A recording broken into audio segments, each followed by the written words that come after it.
ante ko, may bala ka pa bang matulog? Diyos ko, ante ko, ikaw na ang sa bahay niyo. Di, 6:30 na. Ang ganda ng langit na. Tilaak ng manok. Di ko pa rin tulog. Beshi, kailan ka matutulog? Sabi ko maaga ako matutulog. Yun pala, umaga. Ba, gising pa ako, babe.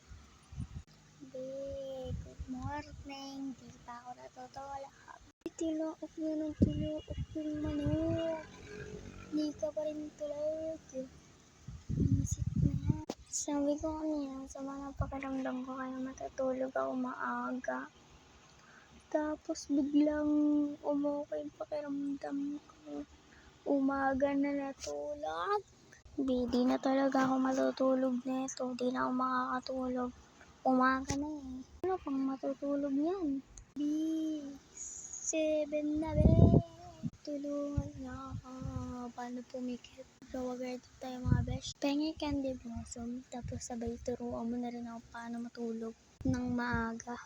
Hindi, kamusta naman pagpupuyat ako, sumaksay ako. Success ako best. Kasi anong oras now? 6:09, hindi pa ako natutulog. Yay.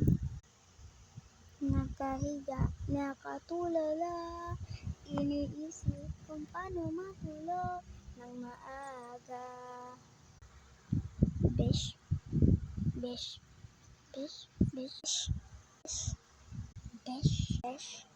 Ano oras ka natulog? Ako 6. Hihi. Umaga ako natulog, no. Aga ko natulog. Morning, guys. Nakikita ko na si San Pedro.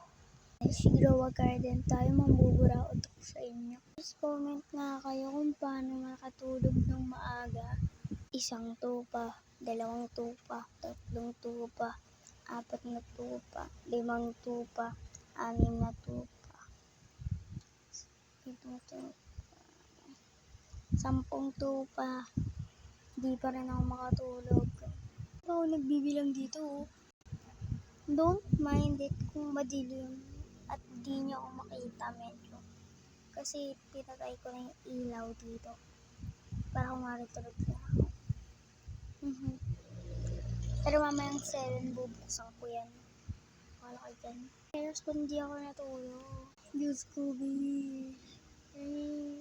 Paano matulog na maaga? Comment nyo dyan, be.